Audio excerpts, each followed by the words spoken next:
It's live time, baby. Hey. Episode 125. Let's get into it. We need to have conversations that black men aren't having, the black community aren't having. This came from so many conversations Brandon and I had. He asked me if I wanted to be a part of it, and I just said, yeah, let's go, let's do it. We already having conversations that normal black people don't have on an everyday basis. We've become more than friends. You can make millions excuses if you can't do both. So self-improvement is the key. Whatever you do it great so they can't avoid it. Normal Convos pod. Shout out to Hellboy Trill, of course. Shout out to Hellboy Trill. Strap like DJ. You feel me? Okay. I see what we doing here. What we doing here today? I see what we doing here. I'm just taking a peek at our cover art. Oh, yeah. Yeah, I ain't seen the cover art yet. That's because I just made it 45 minutes ago. Oh. We are fucking shitty at our jobs. God, we are trash at this shit. Welcome to episode 125 of the Normal Convos pod. I'm Brandon, that's Bobby, that's Everett. Y'all already know the fucking vibes. Y'all know who it is. Y'all know what we here for. Y'all know it's Saturday morning. Let's get into it. What's popping, my guys? How y'all feeling since the last episode? I'm still breathing, so I'm good. Hey, we here, we ready to get into it. And is. That's gonna be his shit all episode. I can already tell. Ready to look at him. He talking about what we doing today, nigga. I see what you on today. Right. I can see what he on. Look at his face, man. Nah, shiny than a motherfucker. He's a little shinier than my forehead. Pause, he got a gallon of lip gloss. He came in the all black, you know what I'm saying? Staying on brand. Of course, I ain't got to think about it. I like it. Footage later on. Continuity is great. Continuity. Bobby, Nope. That light is bright as fuck behind you. I was just gonna say move it to the small table, or you could turn it off. I mean, it don't matter. No, people don't see me like that. I'm a background character anyway. You are not a fucking background character. I'm an NPC. Unlockable.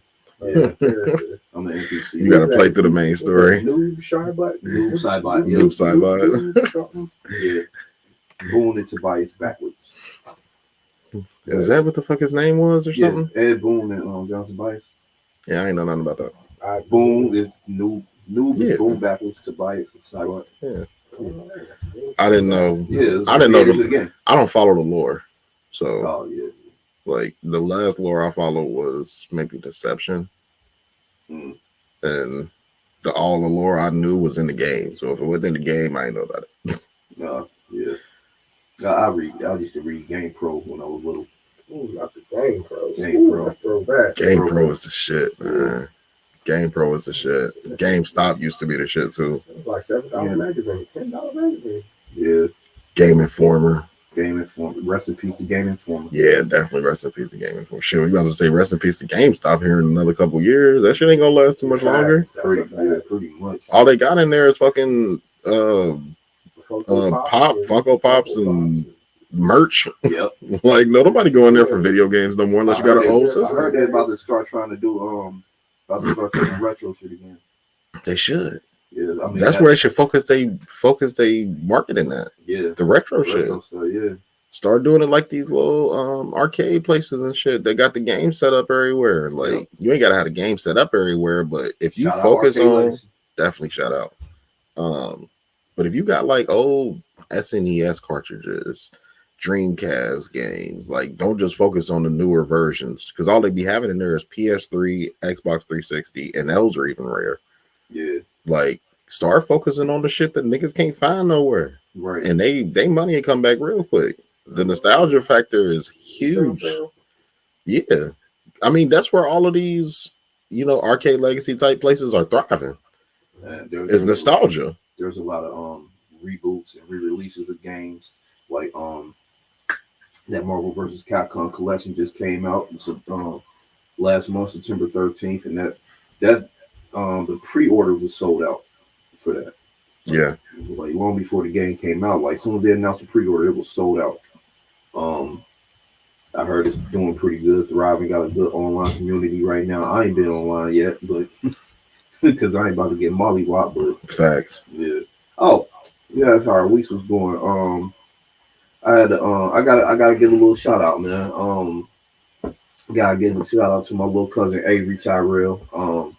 Gotta give a shout out to the native brands where my shirt came from. Hey. I didn't get a bruised tees this week. Hey. You know what I mean? But yeah, I was telling Brandon I went down there yesterday, and my guy Jay Banks, he just started putting me on a hell of a game about the podcast and things. So, you know what I mean, he was talking about doing a collab or whatever. So I told him, you know what I mean, I gave him our link or whatever.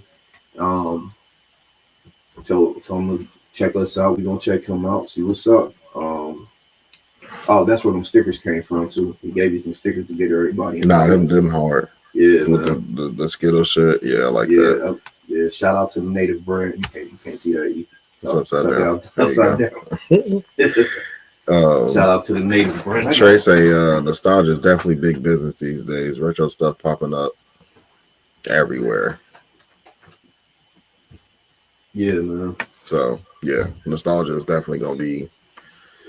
I mean, especially now, like the way shit moves, it's like everything move fast now. So the need for the nostalgia places are just gonna keep getting bigger. Yeah. So, E, what you been up to the past 14 days? Oh man, just getting over being sick. Oh, what, you got COVID? I wish it was COVID. Damn. Nigga got the vid. just whatever's going around, you know, with the change of the season. Yeah, that shit. He sounds sick too. He do. It's cold and it's hot. Bro. It'd be 50 degrees when I leave the house. It'd be 80 when I get off. That does something to your body. It's not supposed to. It's not supposed to have that drastic of a temperature change. It fucks you up. It throws off what is the medical term? pH balance. Wow. So not the word. I was going to say equilibrium. Homeostasis. Oh, that's super. What? Yeah, that's some other Nobody shit. would have guessed that. Yeah. Talk about what's the word. Throws off the homeostasis of the body. That drastic wearing a jacket or a coat in the morning and then. I ain't know the weather change to make you a homophobe, nigga. Shouts out to the month of June for you people. Damn. We support y'all people. Maybe not ever. People? I support y'all. What do you mean, you? I mean, You people is crazy. People. Okay. The gays, Yeah, nigga. go ahead. Just double down on it. Get us canceled. I didn't say it. You said it. Get us canceled is crazy. Yeah, just that. So yeah, my voice is kind of off. Been doped up, and Fentanyl? I wouldn't even be here. You been on that fat? Little Fanny. Shout out to Rihanna. But other than that's it. Happy to get back in, lock in with my guys. Facts. Talk about what we got to talk about in this fantastic Saturday morning. Wake y'all asses up. Wake y'all asses up. Wake up. Go make some breakfast. Go tell your girl she look pretty, even if she don't, because she don't. It's the morning. She don't look pretty yet. Crusty in the morning. She don't look good yet. Tell her she look pretty anyway. Hair look like she been fucking rolling around with a fucking raccoon in the bed and shit. Yeah, you know, a lot of that bitch. Tell her she look pretty. No, definitely lie to her. Lie to that bitch. Yeah. You the most pretty girl. Yeah, lie to the bitch. Early in the morning. You gotta lie. She know what to look forward to. You gotta lie and tell the truth at the same time. Oh my gosh, you the most prettiest girl I seen today. See? You know what I'm saying? That's perfect. You gotta say that today in a low voice though, so she can't really hear that part. Right. But nah, my last couple weeks been stressful as fuck, boy. So I've heard. Well, no, yeah, you've definitely heard. Last episode, I had made the mention towards the end about Cuffter Curve's speed vibing event. hey. So that was last night. For our Saturday watchers. For our Wednesday, it was this past Friday. But that shit, bro, like that first event we did last year, we did it on Sweetest Day last year. And that one was really just like proof of concept, just to make sure that we can put an event on and get the people out and all that type of stuff. We didn't have a whole lot of show and prove in that one because I don't know what's wrong with the niggas in Cincinnati, but we had like 30 women and like most of them got 4 men. Most of them got women, so they That's can't a fact. They can't be. Or they got multiple, so they can't be seen. Or they never mind. Never mind. They can't be seen in those recap videos. The recap videos with a baddie, like ruin your home life. Yeah. What they say? Oh, just a little girl and family on the side. You feel me? Right. Don't let your wife ruin your girlfriend. You know what I'm saying? You know? But yeah, that event was still cool. Like I said, it was proof of concept, so we know we could do it.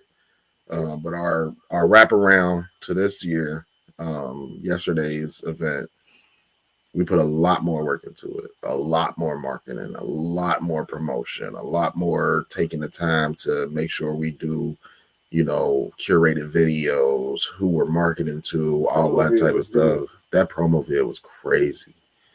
Shout out to Mufaro, of course, because that nigga makes magic happen, bro. Like, I ain't gonna hold you. Like, I called Bobby on my way home last night. Like, gotta give him his props. Yeah, I gotta get that nigga his props, bro. Like, that nigga is a genius. Like, at this point, like, that nigga be making shit happen. But no, like, the event was fucking dope. We sold out real early on women tickets.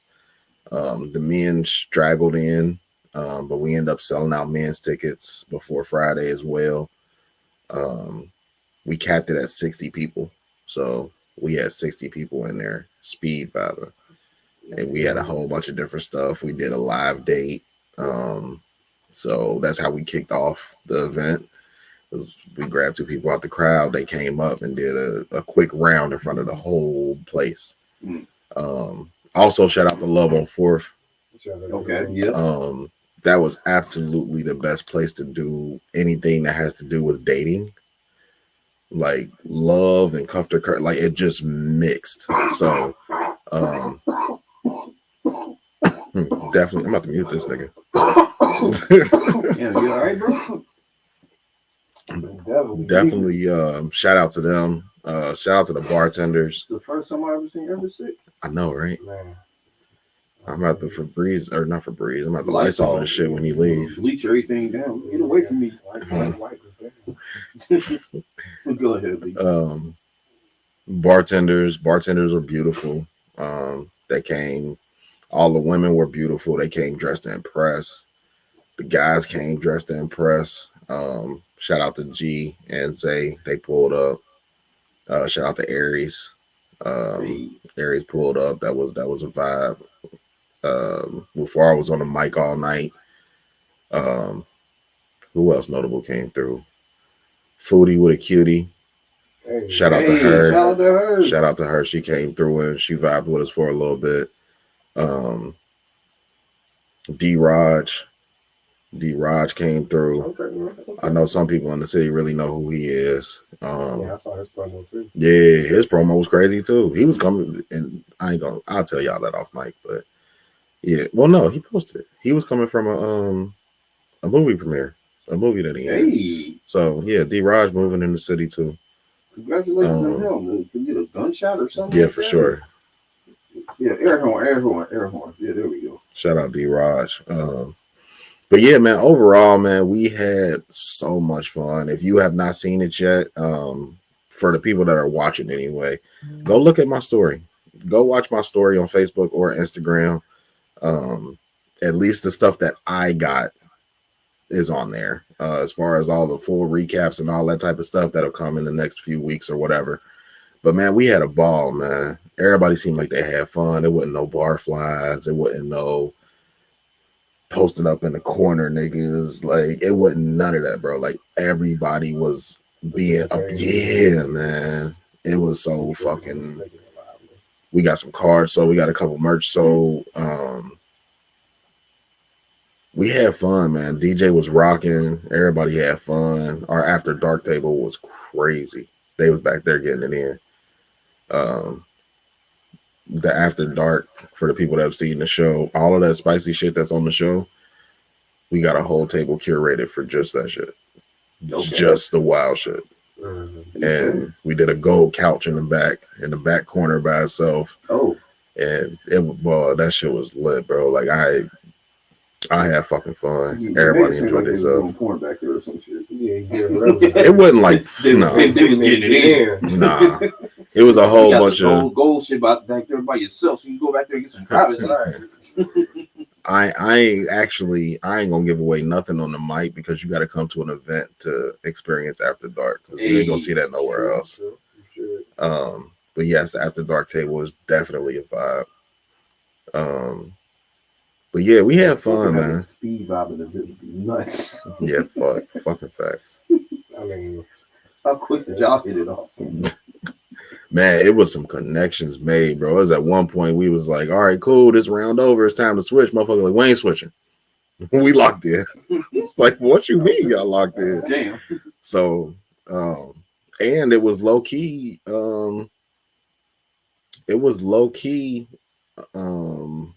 fuck is the word I'm looking for. A networking event too. Oh, okay.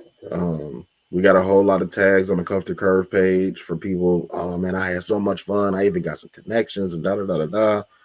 Bruce T's made a couple connections. Hey, so shout out Bruce T. Like it was definitely one of those events where it was like anything went. Like everybody was exchanging fucking IGs and numbers. Everybody got some value out of it. Yeah, man. Shout out to our other host too. I don't even think Mufaro ever told me her actual name. But she was our female host alongside Mufaro. She did a fucking amazing job. So shout out to her as well. But yeah, man, shout out to everybody that came and helped Dev. Shout out to Dev.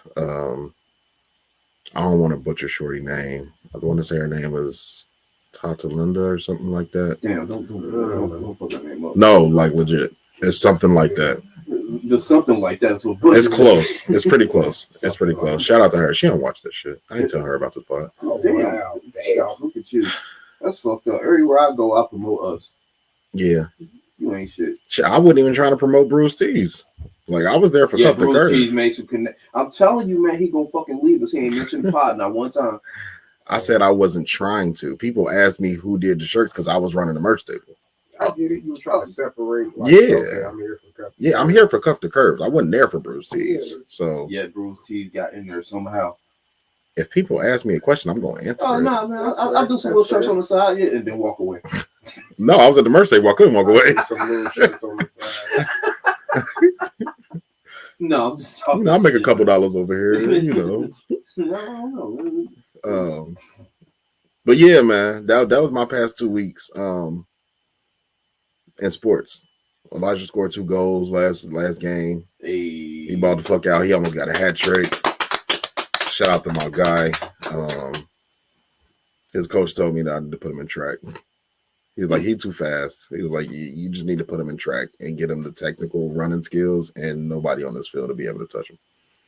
So it's another fucking, $500-$600 out the fucking window. Damn. If we end up doing it. These niggas cost money, boy. That's what you get for having kids. That's what I get for having kids that's good at sports. Right. Because Natalie expensive too, but on a lower level. One of his teams alone is about $1,000. Damn. And then school is like $300-$400. And then track would probably be another like $300-$400. Plus, running shoes, all that type shit. Well, so an investment. It is an investment. I know this nigga better go play collegiate soccer.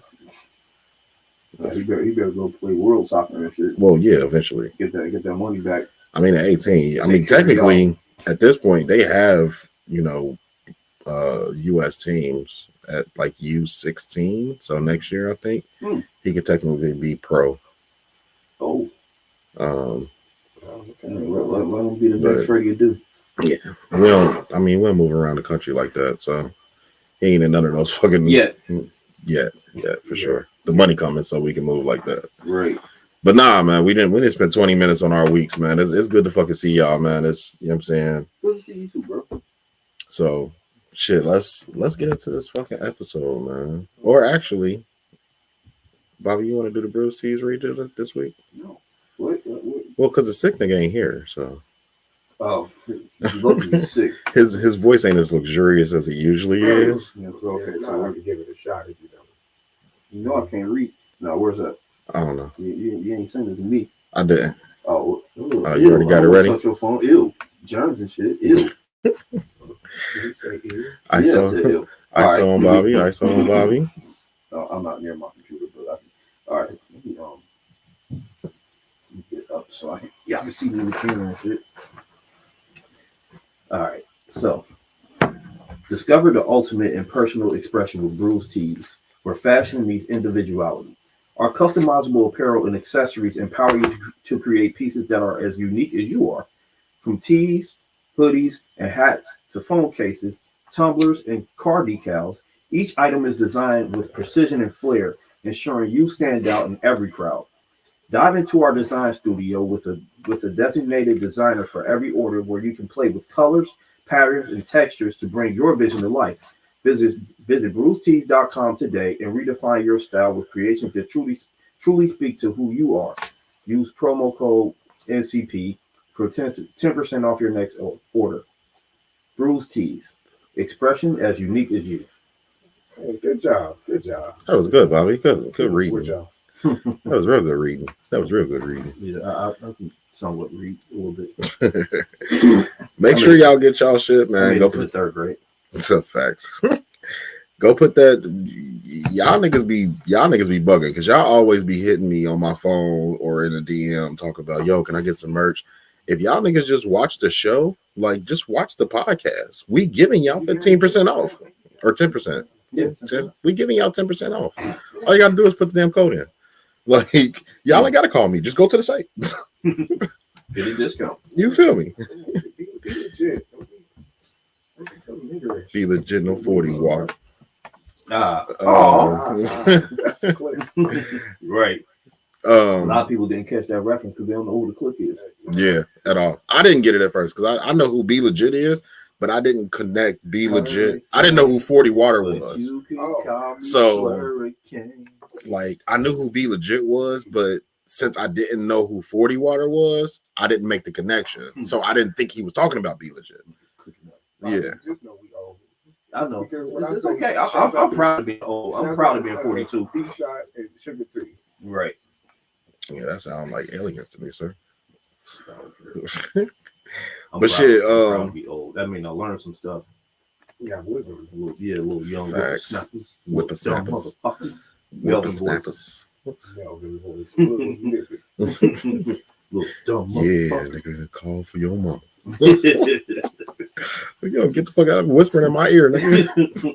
You got me at a chokehold. Between guns and butter. That nigga funny. Shout out Ving Rhames, man. Facts. We can get to the somber part of this episode so we can get this shit out the way, and then we can get back to the real shit. We got a lot of rest in pieces over the past. I don't even think, did we do one last pod? We definitely missed out on one. I think we did get James Earl Jones. Yeah, we did. We did. Okay. Yeah, I was tripping. No, we didn't. Rest in peace, Mufasa. Rest in peace, Vader. Yeah. We definitely Rest in peace, all that. We also lost Dikembe Mutombo.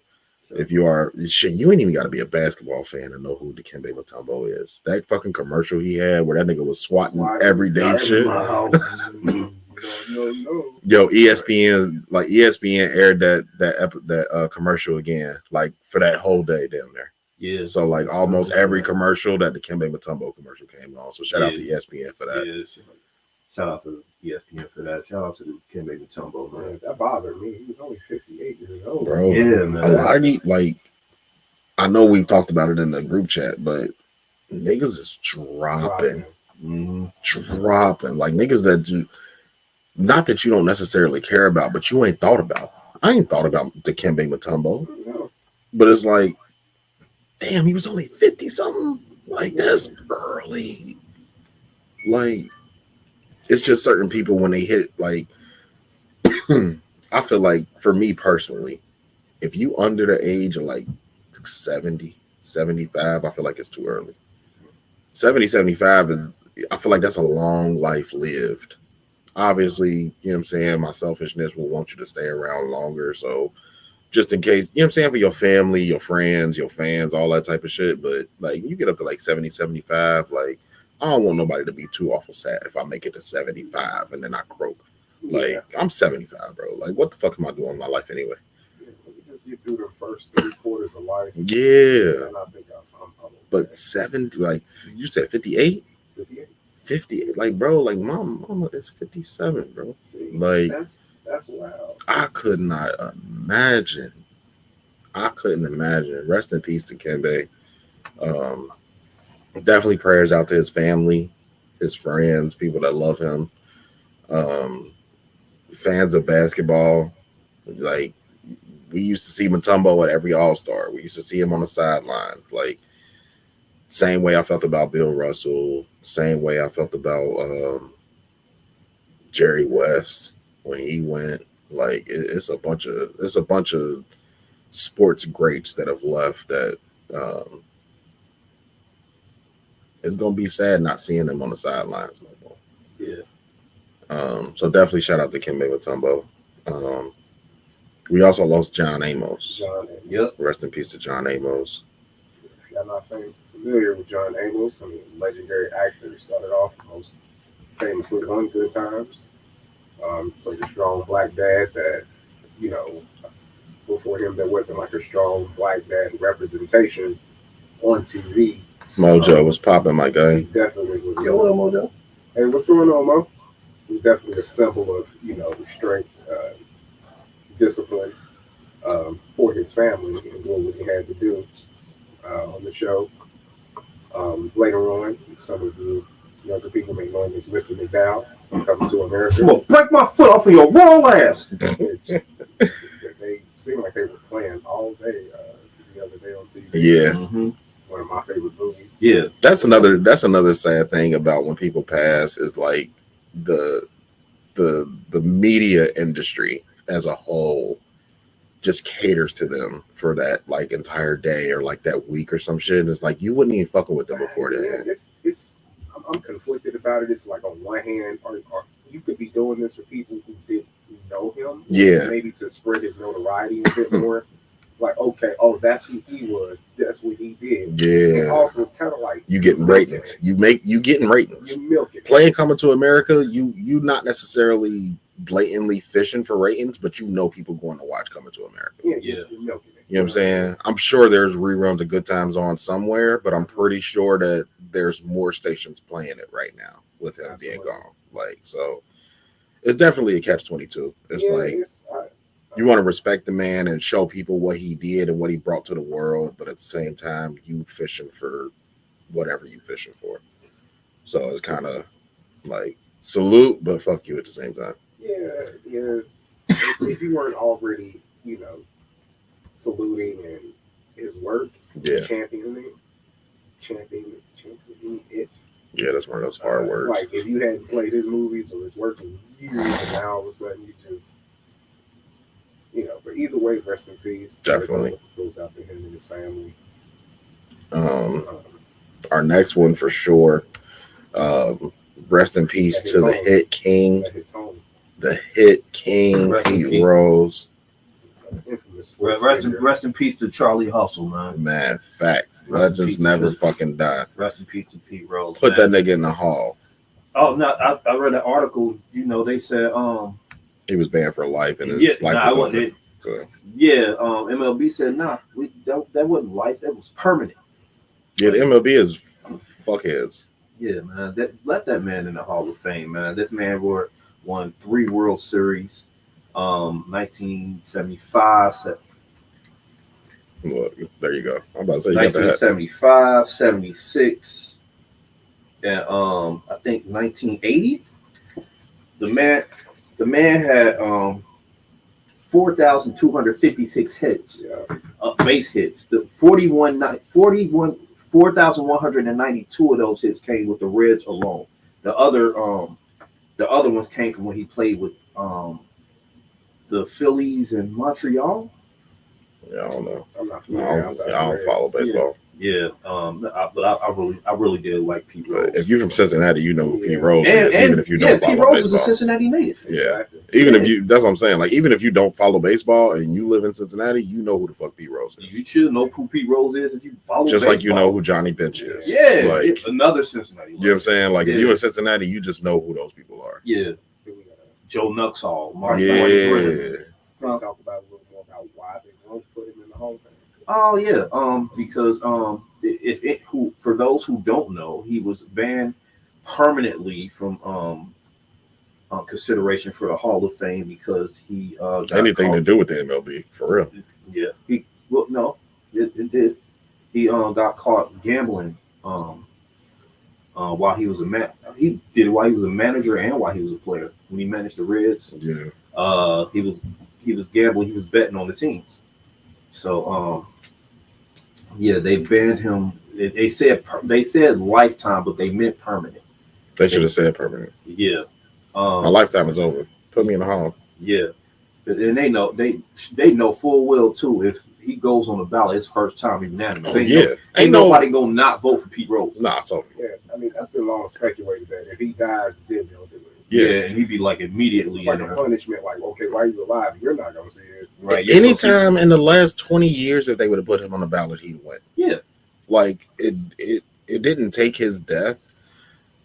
For me anyway, it didn't take his death. Like, Pete Rose is such a staple. Like, he has Hit King for a reason. He has Charlie Hustle for a reason. Like, the impact that Pete Rose put on the game outside of his gambling, like, whenever he was eligible, he would have went first ballot. Yeah, of course. Like, so at this nobody point, still broke that record. Yeah, nobody even broke the 4192 that he got with the Reds. He's still the Hit King. Right. 30 fucking something years later.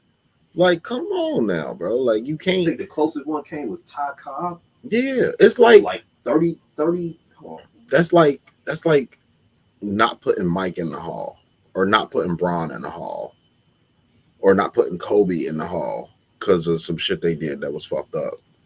That's legal now. Because it's fucking legal to bet now. Don't bet on your shit, but you can bet. Yeah, I mean, right. There's ways to go about it now. I get betting on, is a big no-no, especially on your own team. I get it. Yeah. Big no-no. But you can't take away his accomplishments. At all. I mean, I get it, especially 30, 40 years ago. Huge no-no. Listen, the way y'all niggas, legal now. The way y'all niggas, if y'all niggas can still listen to R. Kelly, then Pete Rose can be in the Hall. Right. Separate the man from his crimes. That's what y'all niggas tell me when y'all tell y'all I don't listen to R. Kelly. 4,256 hits Pete Rose got. The closest one was Ty Cobb with 4,189. The next one after that is Hank Aaron with 3,771. Legends. And, ain't nobody. The top three are legends. Facts. How the fuck do I not make the Hall? Yeah, probably. Like, those names are just synonymous with baseball. Ty Cobb, Hank Aaron, Pete Rose, like, everybody knows those names, whether you like baseball or not. Facts. It don't make sense not to put Pete Rose in the Hall of Fame. It really don't. At all. Rest in peace to Pete Rose. Rest in peace to Pete Rose, definitely. Had to represent for the Reds today, yo. Obviously,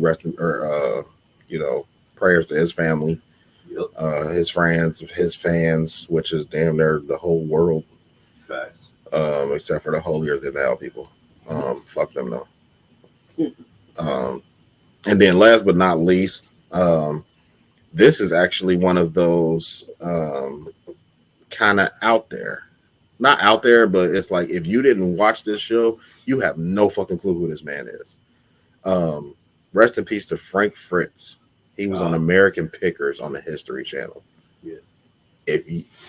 Was that this? That was History Channel. Yeah.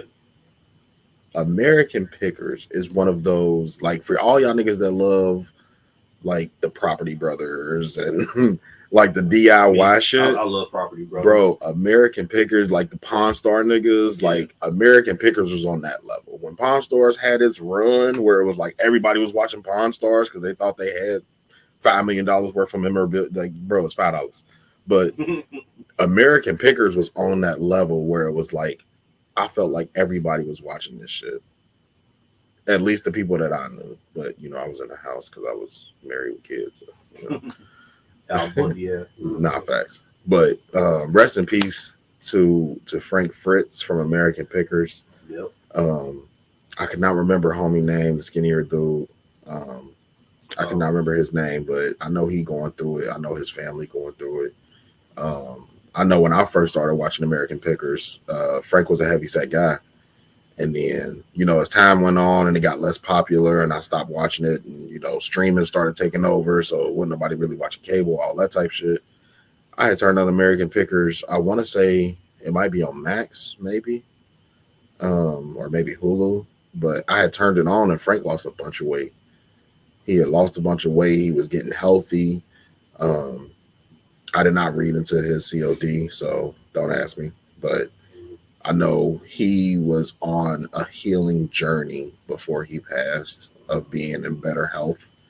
And that's always sad to see.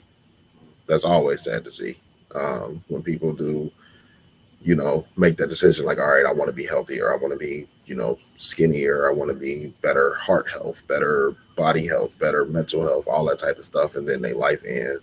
It's like, it's not like it was for nothing because your family got to see you in a better spot than they've ever seen you in their life. So definitely want to, give him his props for that. Facts. But yeah, it's always sad when somebody goes, especially somebody that you watched on TV. Like, I don't know why it hits like that because it's like all of these people, we don't know none of these people. We know of them from their accomplishments. Yeah. Right. Like, we don't know them for real. I don't know them personally. But it's like you were part of my life. Yeah, their accomplishments and just, you watch TV, you'll see these people, or you may have seen them play, or watch, however they got in your life. You start to just kind of, I don't know, just it's weird.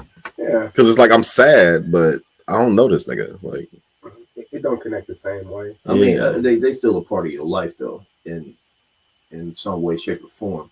I think when people like that die, you lose a part of your life with it. Yeah, I think that's the part that makes you sad. Even though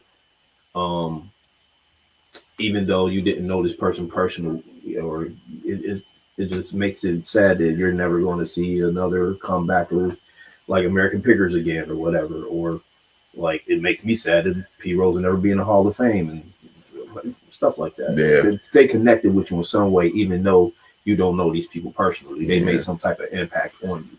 And it make you think about back to that point in your life. Like, because for like American Pickers, I remember when me and Justine had our first apartment. You know what I'm saying? Tyler was little. Elijah was barely walking. You know what I'm saying? Natalie wasn't even a thought. Like, I remember those times. Like, even for like James Earl Jones, I remember watching fucking Star Wars for the first time. I remember watching Lion King for the first time. Like, I remember his cameo in Big Bang Theory. Like, I remember those times. Yeah, it marks a time in your life. Yeah. That people contributed to, and then to see them pass. It's like, yeah, it's tough.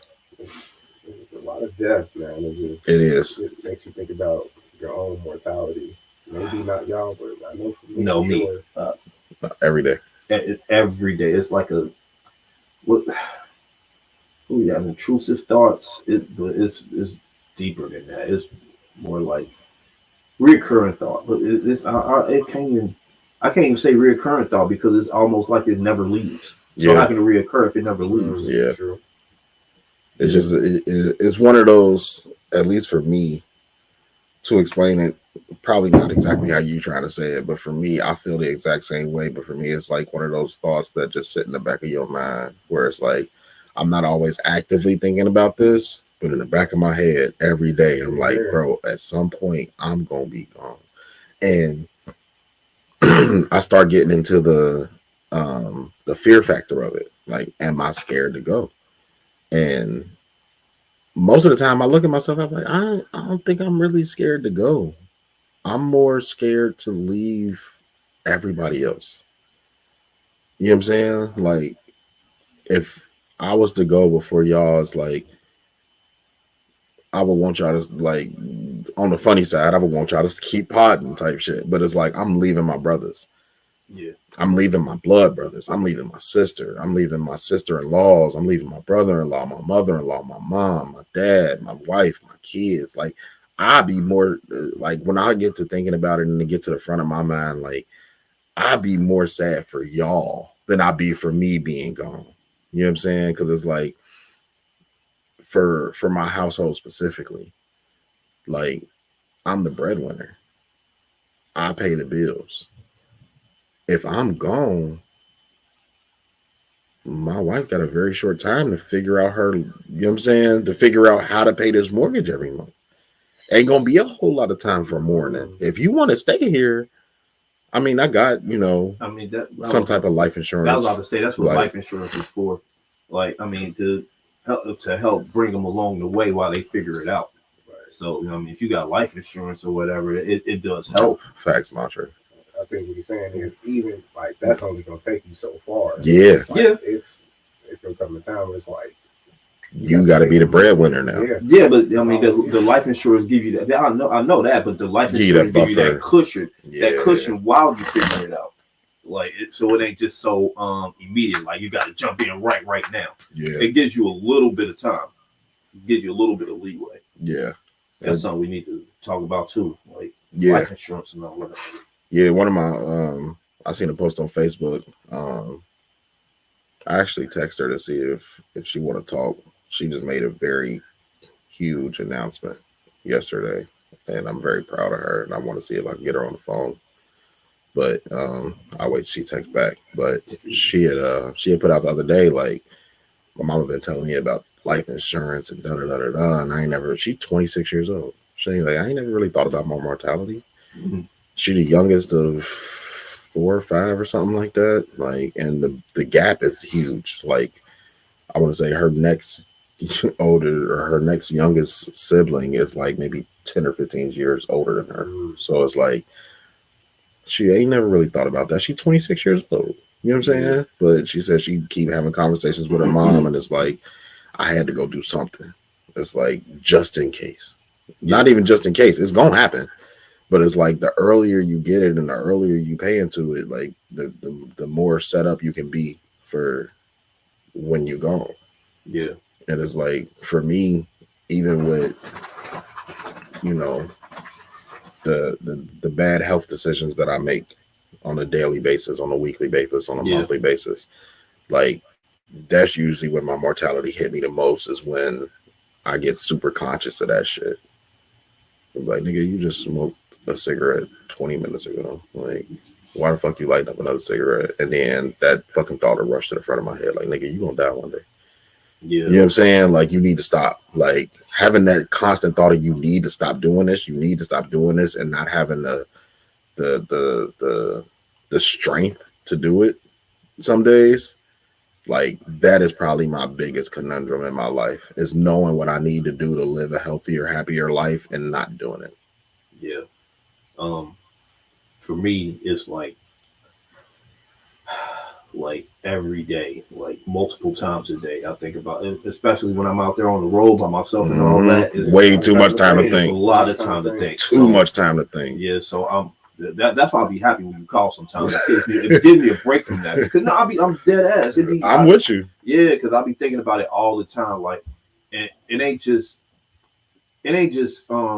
I'm scared for everybody else or whatever. Oh, by the way, if I die while we doing this, ain't nobody a bigger fan of this pod than I am. Y'all better keep doing this shit. Oh yeah, we gonna put a hat and put a hat over my microphone. Yeah, I'll get y'all a hat. A hat and a graphic tee. Exactly. Yeah, we got you. But it ain't just I'm not gonna be able to provide for everybody anymore. I would be sad that I'm not gonna be able to see other generations and all that. Yeah. I'm scared to go because of that. Like, and I don't understand what happens on the other side. We fear what we don't understand. But that's another thing too, Brandon. Like what you was mentioning, the decisions we make and all that. Mm-hmm. And I do make better decisions with my eating habits and all that, but I was starving and I just ate fucking McDonald's in the morning because I wasn't woke yet and I drank coffee even though I don't drink coffee because I'm supposed to stay away from caffeine because it messes with my anxiety. Shit, I ain't even ate yet. Yeah, I ain't eat last night neither. That's why I just settled for McDonald's today. I didn't either. Oh, damn. Did all that damn like I ate when I got home from picking up Elijah from school, and they ended up canceling practice, so that was kind of cool. Mm-hmm. Like I came home, did some more cuff to curve shit, and then I was down there at 5:30. I ain't get back home till like 10. I ain't go to bed till like 1, 2 in the morning, but I didn't eat shit. Like I ate something at 3:15 when I got home from bringing Elijah from school, and then I ain't ate since 3:15 yesterday. Like I'm a grown fucking man. Like eat something. Like yeah, but when you're too busy and all that, and the convenience, like that gets to you. Yeah, exactly. Sometimes stuff be convenient and that causes you to make bad decisions. But you got to eat something. And then like I got high cholesterol, and lately, like even yesterday, like first thing when I woke up, like I was having pains in my chest and in my arm and all that. Yeah. Over here, like, oh, am I having a heart attack and all that? And that happens often. It usually happens in the afternoon while working or whatever. I'll have some chest pains or some arm pains or whatever, and they be random as hell. So that's what be triggering my panic attacks sometimes. Yeah, it's scary. It's really scary to know that you could just be feeling fine and there's something that can just happen like that. Yeah. That's the scariest part about it to me. Your body don't care. Your body don't care. Like even what was that damn fact I heard about the other day? Your eyes run off its own fucking immune system. Like your brain does not recognize that your eyes are there, and if your brain ever does recognize that your eyes are there, you're going to go blind. Oh, because they're on two different wavelengths. Yeah, like your eyes are basically viruses to your brain. Oh, so if your brain, like obviously neurons and all that type of shit, if your brain ever realizes that your eyes exist, immediately you go blind. Wow, what the fuck? That's a crazy ass fact, bro. Like I had to do the research. So I'm like, man, shut the fuck up, nigga. I almost would rather not know that. Yeah. Now it's gonna be something in the back of your mind. Like, my brain please don't realize I got eyes. Just extremities. Then how does your brain, how do your brain and your eyes communicate then if they ain't on the same wavelength? Like how do you store memory? Yeah, it's the immune system. It's not really the same wavelength. Like the immune system in your eyes are different from the immune system connected to your brain. Yeah. So that in that way, okay, the immune systems just aren't connected. Okay. But as far as like connections, as far as your body focusing, like hand-eye coordination, all that type of shit, that is all connected. But just your immune system for your eyes is a different immune system for your brain. Okay, all right, now it makes more sense. So there's nothing to fight as far as your brain is concerned. Okay, so if you get pink eye, you got pink eye. That's your eyes working on its own. Yeah. I mean, because you got to think when you get an eye disease, it don't really ever fuck with nothing else. Yeah.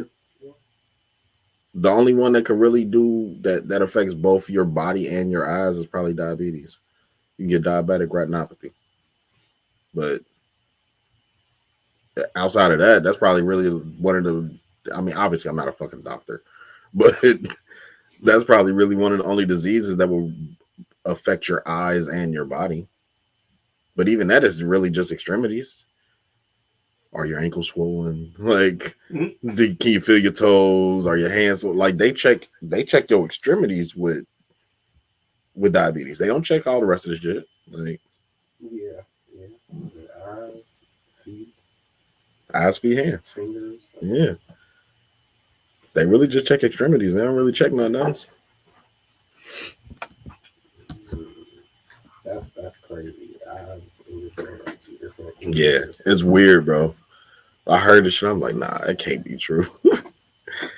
But nah, I think you was the only one left on this topic. Like for me, it's a little different. It's like being that like y'all are both fathers, so obviously like it's gonna be different. Like dying on leaving this earth before y'all. I'm sure a big concern or a big part of it is y'all not being able to see y'all, your kids grow into different phases of their lives. Yeah. I'm super thankful I could see Tyler in that team. Grandchildren, maybe great grandchildren if you're lucky. Yeah. Just not being able to see like them make these accomplishments and hit certain accolades.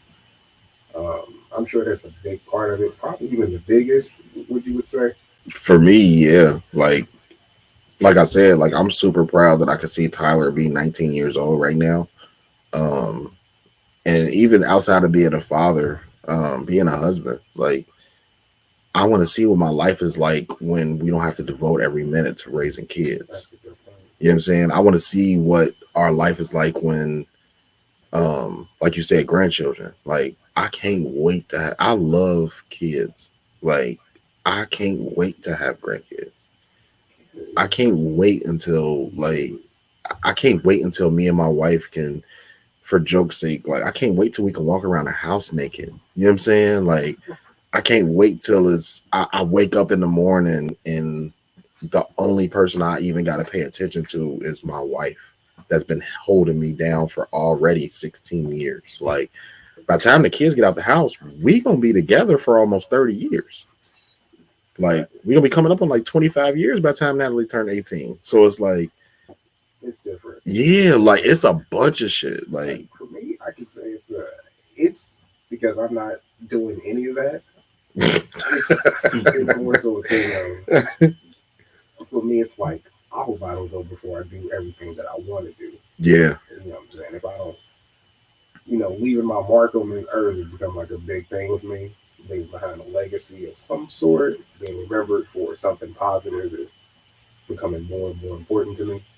So that's what's like, oh shit, I ain't get to do this or do this or see this. It's why I started like trying to travel more. Yeah. Do other things and just read more, collect more books. That's my biggest thing. Dying, not necessarily scared of it. It's like, hey, we are all going to go. Yeah, it's over. Non-negotiable. Yeah, it's over. No one beats life. No. We're all going to go, but it's 100% mortality rate. Yeah. 100%. But it's just, did you make good use of the time while you were here? Did you just exist versus live? Yeah. So my thing, it's like, it's going to happen. Even now, I'm like, I think I've got more days behind me than I've got ahead of me. I think. Maybe not, maybe even, I don't know. But it's like, I have to make these count. That's another thing that fucks me up on a regular is realizing my age. Like realizing you're 36. On the great end, you're at 50%. That would put me at 72. On the great end, I'm right at 50%. I done lived 50% of my life and I got 50% of my life left. That's on the high end for real. For most black men. That's on the high end. Like let me take you back to something. When I was younger, I used to think these ages were old. Yeah. When I heard 36 was an old nigga. You 36 in a karate class. I was like, oh, that ain't even cool. You Tybo ho. Right. And then when I heard Game say you 38 and you still rapping. Yeah. Damn. Like niggas old. Like niggas are rapping at 38. Right. Now niggas rapping at 50 something. Yeah. When you like 18, 19, you can't conceive of that. Yeah. Like you just think of it as so old, but now it's like I don't feel old at all. In some aspects, yeah, but in terms of existing, like, I don't feel old. When you look at people on TV, like I think I remember reading that, like I think like Sherman Hemsley was supposed to be like 40 on the show, and he looked old as fuck. Like we've got so many things to keep us younger now versus back then. 40 in the 80s, you look at Clyde Drexler. Life was done. Did you see Clyde Drexler? He was 27. And he looked 57. Yeah. Yeah. The way we age now is a lot more graceful. It's a lot more graceful across the board. Across the board. We got gyms. We got organic food. We got certain waters. We don't smoke. Plastic surgery. Plastic surgery. Like, it's not, you know what I'm saying? It's not the best way to go about it, but if you want to keep looking young, you know what I'm saying? It's subjective. But it's a lot of natural beautiful, handsome, in shape 60-year-olds. Absolutely. Like, and I'll be looking, I'm like, damn, you 60? Like, bro, I used to think 60 was the oldest motherfucker in the world. And then as my mom gets up in age and my mother-in-law gets up in those ages, I'm like, they both a few years away from 60 and they both look great. Yeah. Like, my dad can still kick my ass and he just turned 64. My dad can probably kick my ass too. He done lost weight. Speaking of ages, that reminded me of something like before the phone rang. I was another thing that scared me about it is people around my age, people our age are dropping like flies and at an alarming rate. Yeah. And you went to high school with, some of them did. Yeah, some of them are. That's probably my biggest, as far as like death is concerned. That's probably one of my biggest fears is that I'm gonna get a call and one of my best friends is gonna be gone. Like, I haven't lost anybody super close to me since I was 17, 18. A little young boy that used to run around with Rail. They went to school together. Rest in peace, Little, for sure. Ralph. Younger than you?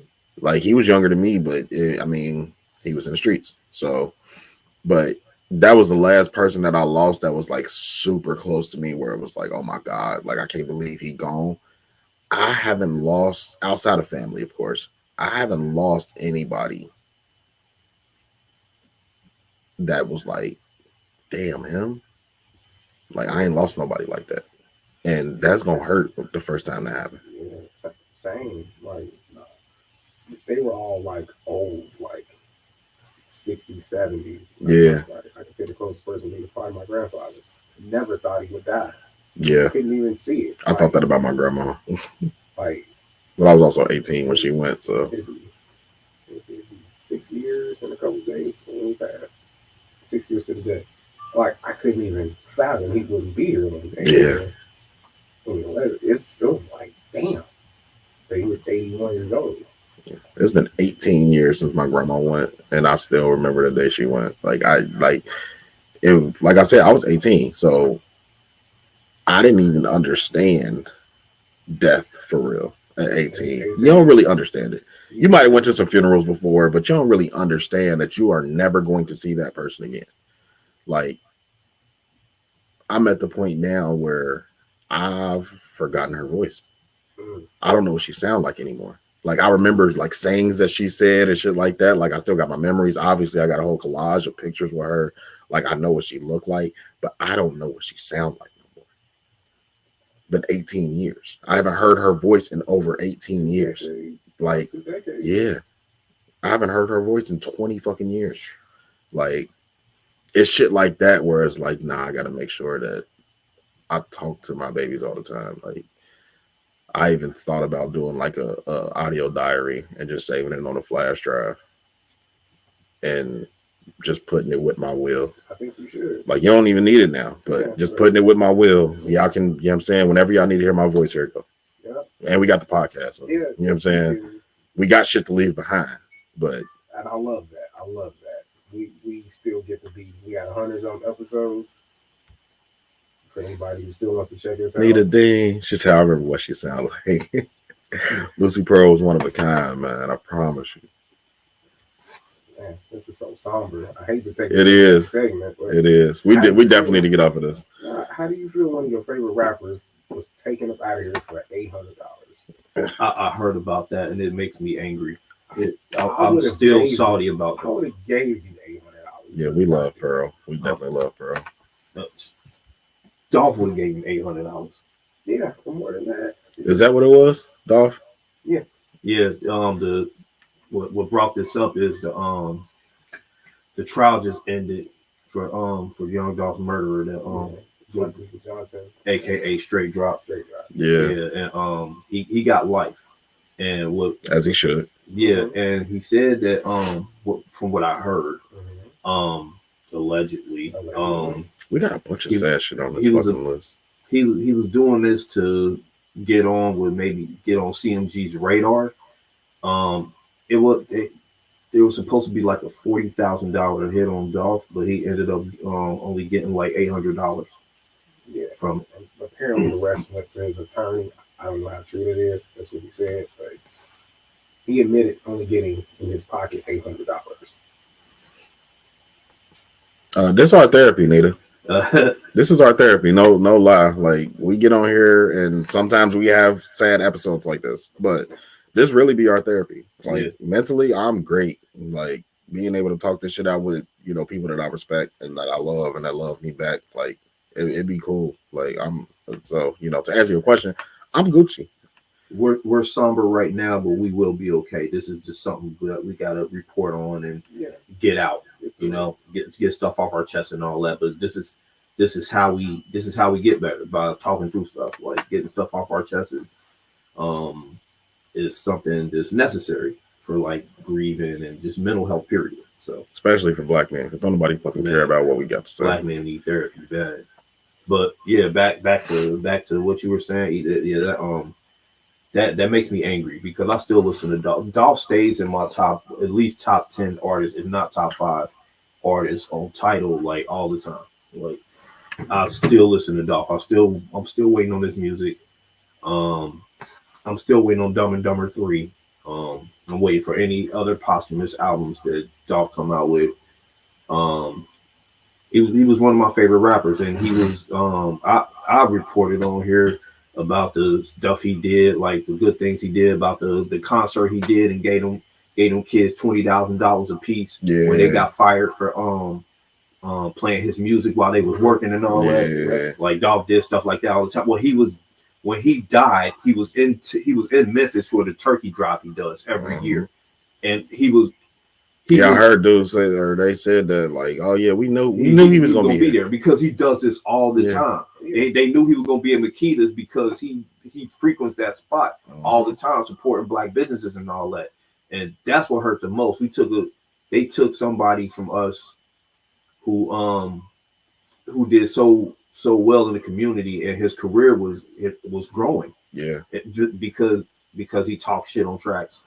That was it. I mean, and that's what I want for $800. Like, that's what I want. Some of these, if we have any young listeners, anybody that might be in the streets or streets adjacent, or thinking that you might be about that life or any of that type of shit, get out. Y'all, one, get out, but two, y'all got to realize that when you like this, obviously y'all don't know, but these ain't the days where you can say shit and niggas don't hear it. Right. Niggas know your routine. Take it from a nigga that decided to go be on bullshit at some point in my young life. Niggas know your routine, bro. Like, you got a routine. You live in the same hood. You go to the same corner store every day or every 2 days or every 3 days. If you got any habits, if you smoke weed, they know where you get they know where you get your guards from. They know where you get your miles from. They know where you get your cigarettes from. They know where your baby mama live. They know how many times you go over there. They know where your kid go to school. When y'all niggas use the word ops, like a catchy, like, it's the new catchy term, but I don't think y'all really know what the fuck a op is. Or somebody like on Dolph levels, that's different. You know what I'm saying? Yeah. Like, homie was on bullshit, but he was trying to get on. That's a different story. I'm talking about niggas where y'all say ops, y'all don't know what the fuck that means. To have a real op, that nigga is looking for, he can't wait to run into you. He can't wait. And I know exactly where you're going to be. I know exactly where you're going to be. You're going to be right there at fucking, you're going to be right there at King and Redden Road at 4 o'clock because you got to get on that motherfucking 24 to go see your baby mama that live in Anderson. I know where you're going to be. I know what time the bus come. I'm going to see you and I'm going to catch you, and you not going to see me before I see you. Right. Like, y'all need to realize what ops are. Y'all try to make this shit sound cool. Oh, I got ops. No, you don't. Listen to that song "Was Beef" by the Notorious B.I.G. That was on Life After Death. Like, y'all be talking about we beefing. I got ops. What's beef? Beef is when you need 2 Glocks to go to sleep. No, like, facts. When you got ops, nigga, you sleep with a gun under your pillow. You sleep with one eye open because you don't never know when somebody gonna or you don't sleep. whatever. Right. I mean, Like y'all you circling the block 2-3 times to make sure ain't no you peeping what all cars is there. You trying to make sure ain't nobody in your bushes lurking and all that. You peeping the spots out. You know what I mean? You nervous when you see a car you don't recognize. When you when you go into a parking lot, you back into the spot so you don't have to back out of the spot if somebody try to trap you. Right. Get out easily. You never drive in the curb lane. Like Don't get that's having ops, bro. Like if you ain't never been boxed in at a red light, bro, you ain't got no ops, bro. Like that.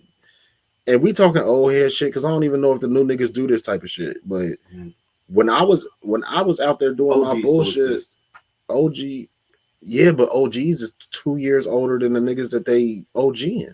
No, there's people like us, people our age still around. Didn't know this stuff. Yeah, but they so not removed. No, but they might use these tactics against them. Oh no, yeah, for sure. But those don't be the ops. They ops be the niggas that they go to school with. The ops that they talking about. These ain't, you know what I'm saying? These ain't the ops like we had when we was younger. Like, cause we'd shoot a fair one. We wasn't going straight to chitty chitty bang bang. Right. Like, nigga, it was when we was saying on site, I mean, okay, when I see you, you better have your knuckles ready. Right. It wasn't, you better have a bulletproof vest on. These new niggas, the way they op is different. Like, if I had beef with a nigga at school, it's like, all right, cool. Let a teacher not be around when I see you, my guy. Like, it's on site. Like, but all we gonna do is box. Win, lose, or draw, we gonna box real quick. Either you won or I won, and then we go our separate ways. We get suspended for a couple days, blah blah blah blah blah. And then it is what it is. We need to bring those days back. I know I sound old when I say that. That shit ain't coming back. We need to bring those days back because, excuse me, win, lose, or draw. At least you live to fight another day, unless somebody beat you that bad. But that rarely happens. Yeah, you know what I mean. You don't when you fight, you don't throw 2 lives away. Like, you know, somebody get embarrassed and somebody laugh, and you throwing about 100 away. Like, that's the thing I think people don't realize is like these murders that's going on, they not just taking one life. You changing your life. Like, I don't know how many niggas y'all know, and this is the last sad shit we gonna talk about. We gonna talk about Eminem being granddaddy in a minute. I don't think y'all niggas know killers. I really don't. I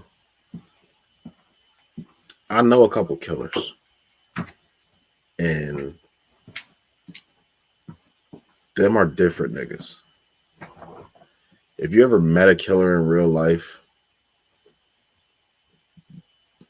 one that's gonna be honest with you, that nigga will tell you to your face, I wish I never did that first one. But once I did that first one, it was too late. So once you got somebody's life in your memory bank, they last few moments, like, that changes you as a person.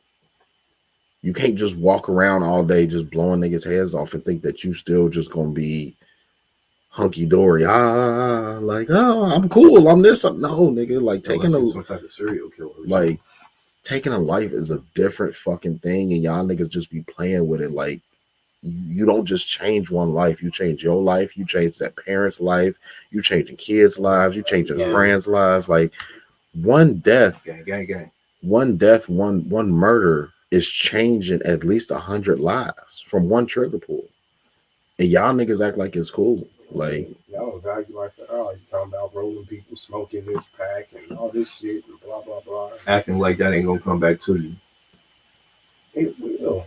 Like, for example, I hate to bring this up, but that's what happened to Fulio. Yeah. Talking about smoking people in packs and all that. Yeah. And they back and forth, and then it comes back on you, man. You just gotta watch what you do. Karma is a real thing. You can't play with the spirit of death. Karma is a real fucking thing. You should never.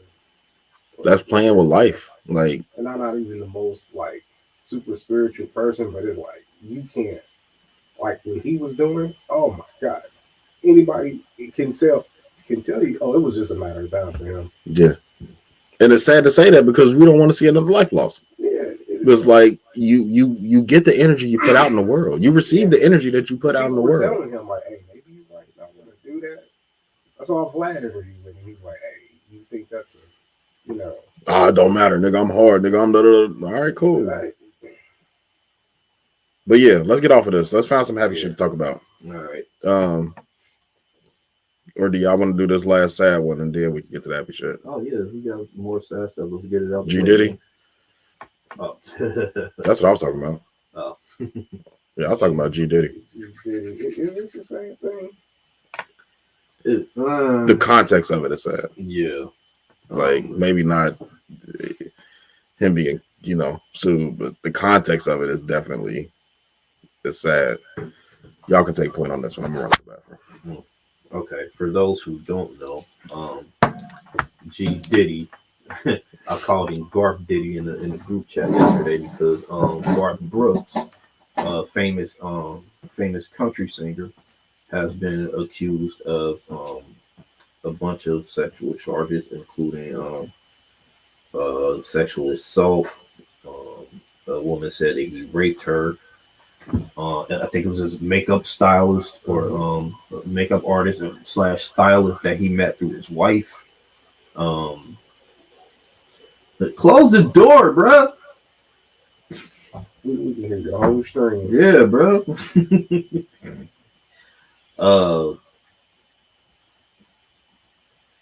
Yeah, he was accused of some nasty, horrific things, and I saw something on Facebook yesterday.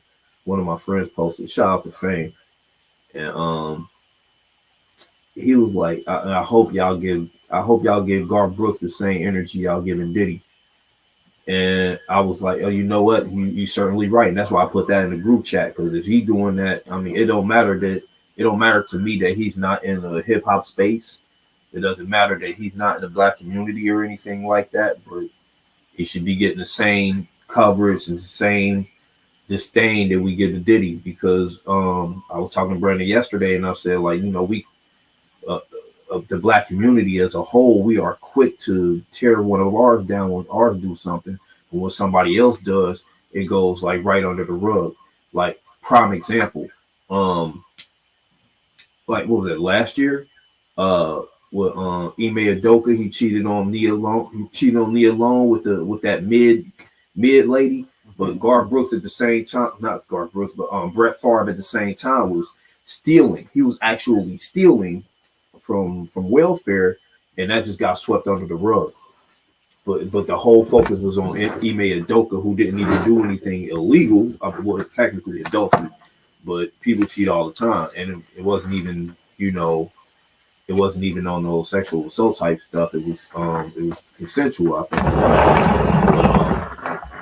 They let that Brett Favre stuff go under the rug. So I'm like, with the Garth Brooks thing, we shouldn't let this go under the rug either, because he did just as heinous stuff as Diddy. Probably not as long as Diddy did it, but it was definitely along that same realm. He just got told on quicker, but it was still just as nasty, and he still deserves the same amount of smoke that we giving everybody else. We're giving to Diddy, that we gave to R. Kelly. He deserved it too. I agree. I know me and you talked about that. Yeah, we talked about that yesterday. When the topic first dropped or whatever. Yeah. But yeah, the same. I got the same point that I had yesterday. This is going to be a very interesting case, because when Cassie first dropped the lawsuit, everybody was speculating. Is this a cash grab? Did he really do it? It was a bunch of that. And then we saw the video. And then it was the raids. And then it was the arrest. And it was like, it was a very gradual, okay, this nigga's disgusting. You know what I'm saying? Like, for this, like I said, the point I made yesterday is, at this point, all we can do is speculate, because it's like, we don't know. Like, I still stand firm, and I don't think. I would like to think. I would like to be optimistic in thinking that this young lady or these multiple young ladies ain't just coming out and just saying this shit about Garth Brooks. You know what I'm saying? I want to believe the victims. In my heart of hearts, I want to be optimistic and believe the victims. But we're in a time where everybody trying to secure a bag.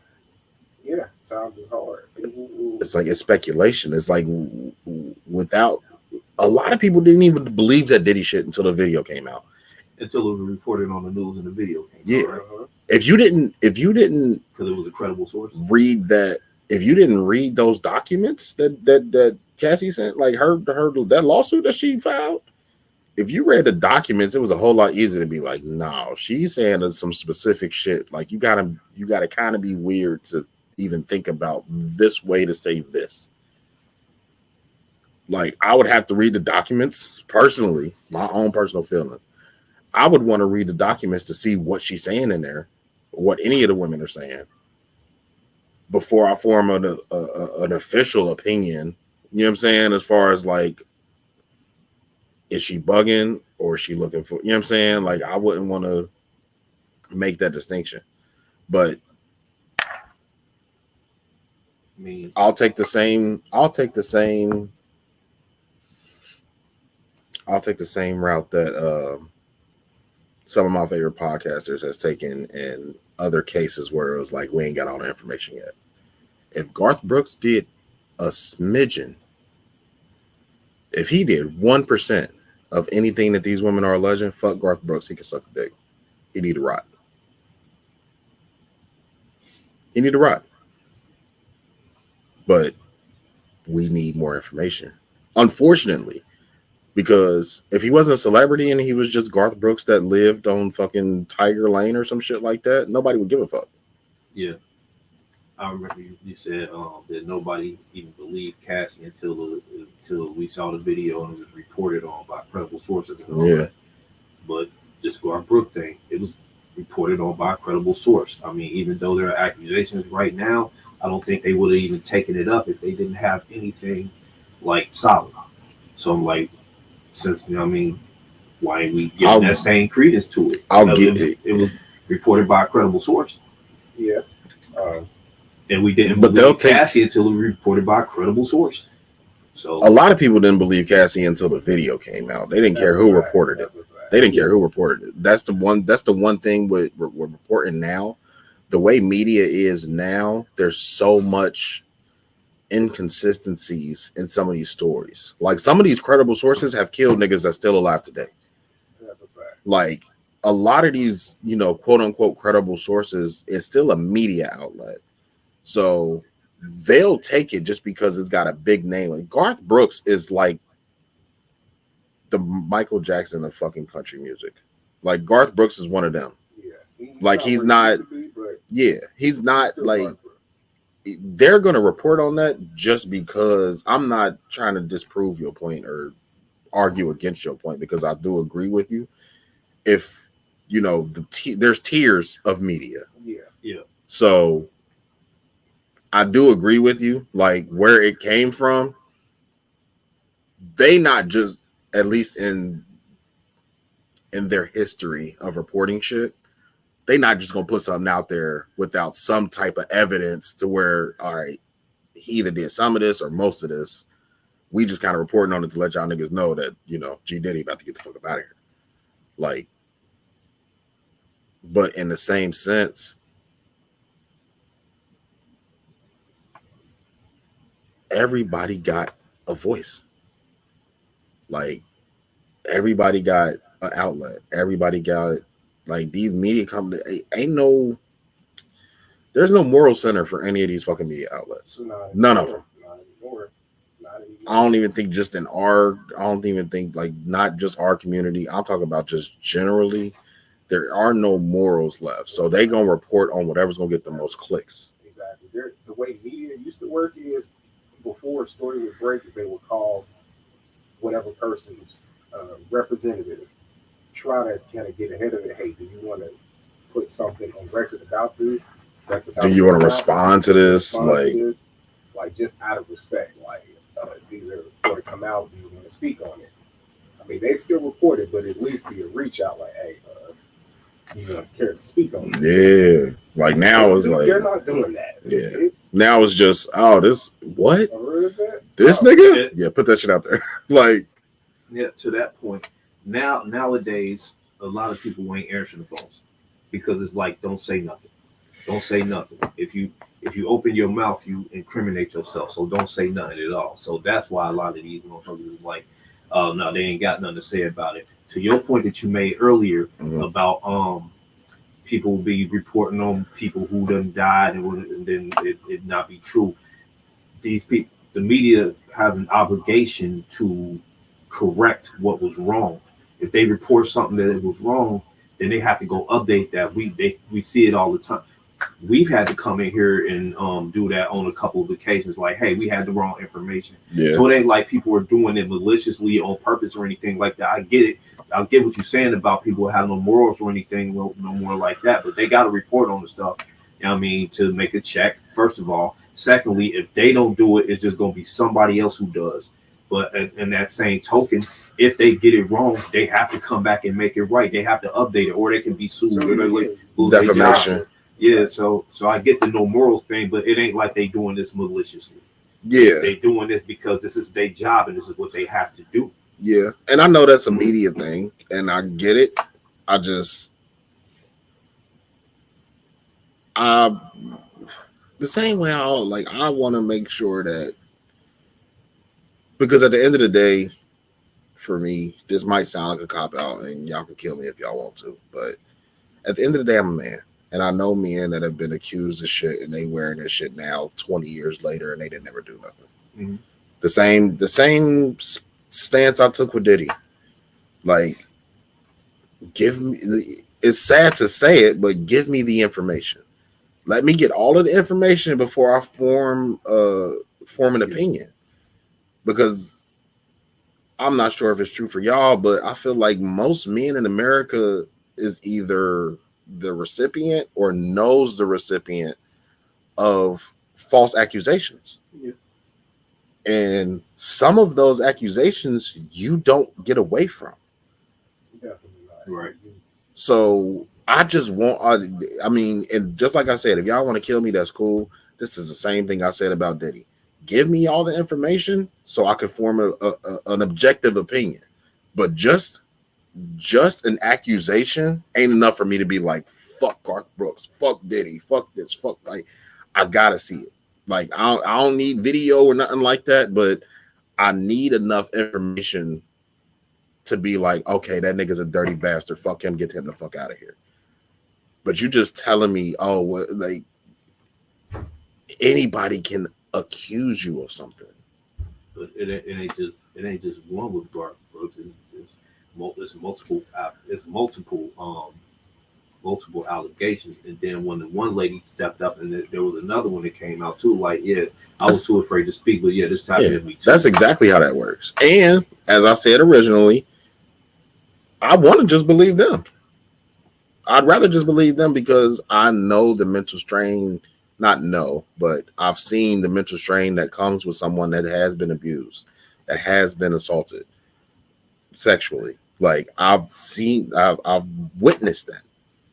So you want to have the blanket believe him, because who the fuck would allege that? But then my experiences in my own personal life pop up, and I've seen women accuse men of shit that they never did. So it's rocking a hard place. It's like, believe the victims, but some of these bitches be lying. And not to call them bitches, I'm not saying that about them, but I only call you a bitch because I don't know your name personally. But it's like, some of these women be lying, and it's like, it's kind of hard to, I don't know. I get what you're saying. Let me try to see if I can finish that point for you. Hey, Laura, I didn't even see you. Hey, Laura. She said, I'm just saying some of these women know what it is and they sign up for it. I believe some of these women, but not all. That's kind of where I'm at. I like that. That's perfectly summed it up. Some are victims, some are volunteers. That sounds wild, but there are a lot of, and I'm happy a woman said it. Yeah, it makes it different. Like, there's a lot of accusations that come out all the time about people, and now there's a healthy mix of people who are telling the truth and people who are lying. So it's like you'll never know until like everything comes to light, but as the things come out, it's kind of a damn if you do, damn if you don't type of situation. You want to believe women, but you know in the back of your mind something could be made up or whatever. But at the same time, you know what I mean, they probably could have did this shit. So you never really know until you know, and then as such, like when it first happens, you just kind of go with what sounds believable to you, and that's how you react at the time. Yeah, and it's a mixed bag on that, on a lot of that. So it's like you never really know. So there's never really no right way to report on it, no right way to think about it until you actually know. So I think that's kind of the problem. And even to Everett's volunteer versus victim point, unfortunately, because let's speak about real life, and let's not speak about what should be, could be, would be. Let's talk about real life. We've seen instances where volunteers make themselves victims because they're mad at him, or he didn't do this, or he didn't do that, or you know what I'm saying, whatever the case may be. Example. Yeah, like you didn't pay me, so now you SA'd me. Yeah. Like that one where relationship or money or bag. So the chick tried to say Chris Brown raped her or whatever because she wanted a bag, and he had receipts. And he had receipts. Nah, this is what she was saying. She was coming through. She was so they threw that out real quick. Same, like, and I brought it up on here before. Aziz Ansari. Okay. Same thing. Like his career ruined. People still call him you know what I'm saying, a grapist. Yeah. It's like, bro, we got receipts. We got receipts that he didn't do this, and people still won't work with him. Not care. Like that's my biggest problem. That's something you can come back from. That's my biggest problem with this whole conundrum of SA, grape, all that type of stuff is obviously you don't want to be related to any of these people. Not necessarily don't want to be, but you don't want to be the I gotta help this person through grape or through SA or anything like that. But you hope it don't happen to none of your family or anybody you care about, or you know, women in general. Like, no woman should ever have to go through that shit. But the shitty women of the world is making it harder for the ones that are really out here getting SA'd and graped. Right. Yeah. It's like you're being a shitty woman because you didn't get what you wanted, so now he assaulted you. But you voluntarily went to that man's room and y'all did whatever y'all did consensually, but now because he's not living up to whatever you wanted him to live up to, now he's a rapist. Yeah, like that's not how that works. You feel bad. So withdraw consent retroactively. Right. Alora says, I believe Diddy said, if you're not here to fuck, then get out. And if you stayed, you got diddled because some of them wanted the bag or bragging rights.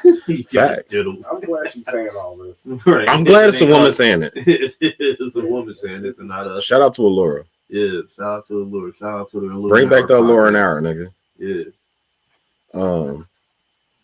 But yeah, like I mean, just as a overall point, we can close this anyway.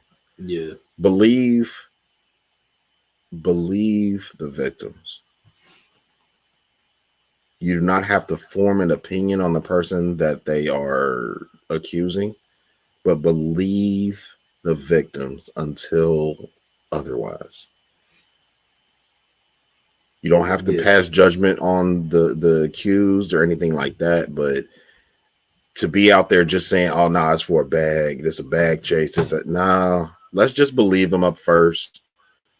Let's just believe him, and then if it come out that she was lying, all right, cool. Call her a dirtbag. If it turns out she was telling the truth, get Garth Brooks the fuck out of here. Like, don't waste no time. Don't bite your fingernails. Don't. Oh, but he's nothing. Fuck that nigga. Get him the fuck out of here. Yeah, just apply the same energy. If it comes out that she was lying, it just seems like nothing's gonna happen to her. Yeah, that'd be the biggest thing. Like, because there's no. You no. gotta use her real name. You could be a Jane Doe. Yeah. You could stay anonymous.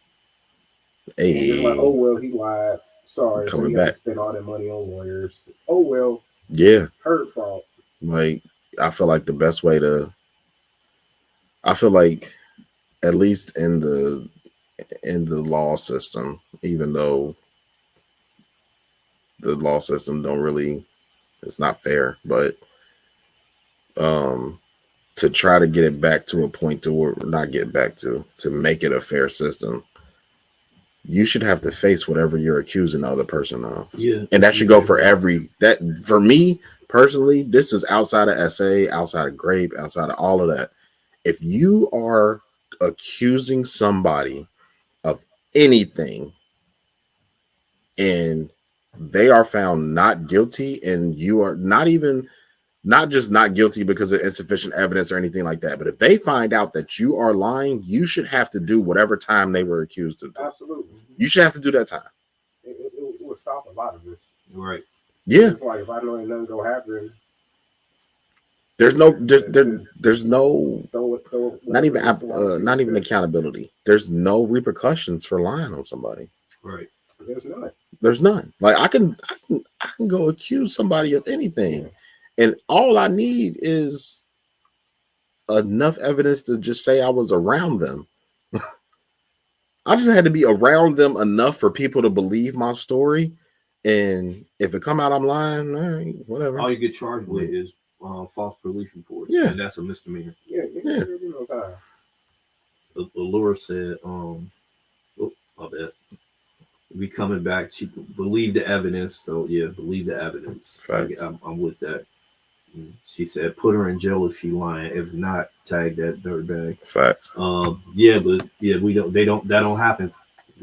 Like I just said, the only thing that happens is filing a false police report, and that's a misdemeanor. So that ain't even enough to go to court over. So unfortunately, but yeah, if that changed, a lot of this would change. Facts. But we can get off this, man. Yeah. Well, I mean, it's almost the end of the thing, so we're gonna end on a happy note. Now we're gonna do one last sad thing. One more sad thing. Halle Bailey and Diddy, ABCDEFG broke up. I mean, oh shit! Did anybody think that was gonna last? Never mind. I don't think either one. They don't care or even know who the hell ABCDEFG is. I forgot they was together. I put that on there just because it was news this week. Yeah. It's a little salty because they just had a kid together. That's my thing. Yeah, this motherfucker's a baby. Yeah. How do you co-parent and break up when people are a baby? Like, also think it's hilarious that we didn't even talk about what our cover art is, and we're not gonna get to it. No, we're not. Oh shit, that is hilarious. Damn, just like last part. That's a clickbaity episode. Well, we talked about Diddy. It was just at the end. Yeah. Oh, okay. It was quick too. When he did that, in 2 minutes. Yeah. Oh, okay. Well, Cardi B said and did when Offset said you fucked another dude when he was pregnant. She said and did. There we go. Bam. Now we talked about it. Let's go. Bam. How to cover art a quick hit. We got a horrible. We got in our mental health bag. Yeah, we are horrible podcasters. But this other stuff was more important than that. It was. No, damn. Yeah, and this we reported on already. I mean, we'd be late on shit. Nah, yeah. We'd definitely be late on shit. All these other podcasts fucking record 2 and 3 times a week. It's the same situation. Like as parents, you shit out a kid and now you broke up. Like, shit out a kid is nuts. That is absolutely nuts. But you know this kid is gonna be fucked up. Yeah.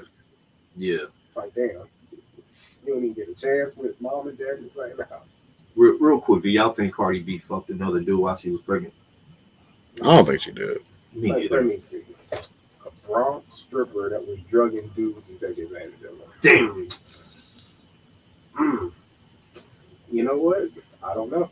That was before she was Cardi B. Yeah. That was before she was. I say no for the same reason. I listened to the first half of JVP from Saturday. Yeah. I don't remember which one of them said it, but I agree with them. Like at one point, the last time they broke up or whatever, and the internet killed her for that shit. She's like, I wanted some dick, so I called my husband. I don't give a fuck if we mad. I want a new body. Yeah, I ain't want a new body. That's I'm kind of on that side. Like, if you did that last time and the nigga was on the same shit that he on now, like, if you was gonna hold him down back then, what's the difference now that you're pregnant? You weren't even pregnant back then. Yeah. Now you're pregnant. Like, if you didn't want a new body when you didn't have a baby in you, why would you want another one now? Like, I know women are spiteful and all that type shit, but on top of that point, I believe that Cardi knows who she is. She knows her brand. She knows everything. Every decision she makes is going to affect her and her brand. If it got out that she messing around with another dude while she's pregnant, while it won't really matter in the grand scheme of things of the whole community or whatever, but brands might look at her different or whatever. Yep. So I don't think. And then on top of that, I don't think she's just going to just let anybody get her either. You know what I mean? She Cardi B. She ain't gonna fuck down. I mean, right. Just because she mad at Offset while she's pregnant or whatever. I don't think that's happening. She gonna go fuck Chris. That'd be oh my god, that nigga. That's crash out of the century. Yeah. If she end up with Chris Brown, that's crash. Offset is gonna crash the fuck out. You better have proof of that, bro. Yeah, I mean, I'm also on the side of that's your pussy. You can do whatever you want with it, but you don't believe they? I would look at you different, like moral wise. I would definitely look at a woman different if you're pregnant with my child and you go fuck some other nigga. I'm gonna look at you different, but that's your pussy. You can do whatever you want with it. Hey, did y'all see that 50 worst rapper list that just came out? Yes, and there's a bunch of fire niggas on that list. I know, right? There was a bunch of people who didn't belong on that list. They had NLE Chopper as number one. I mean, I don't think he's all that bad. They had Ludacris on the. They had Takeoff on that list. Yeah. They had Freeway and who else? They had Freddie Gibbs on that list. They had Freeway, Freddie. They had Jay-Z on the list. Yeah. I was like, all right, bro. Recirculates every couple. Yeah, because Magoo on there. They had Joe Budden on there. Magoo was always. Magoo is always. He kind of deserves it. Magoo and Silk. Silk the Shocker. Those are top. Hey, I ain't gonna tolerate all the Silk the Shocker hate. Did he just put out a track out? He did. Just and Chingy go on that list too. Yeah, they permanently on there, but that same list is still around. Yeah. All right, that was real quick. Go ahead with your happy news. Did y'all see that video of Eminem's daughter giving him a custom jersey? I did. I saw a picture of it. How'd you feel about that? I liked it. It was pretty dope. It was cute. It was cute. It was definitely a rollout. Like, I don't know if he knew that the grandkid stuff was coming, but for y'all, like, obviously she filmed it, so he knew something was up.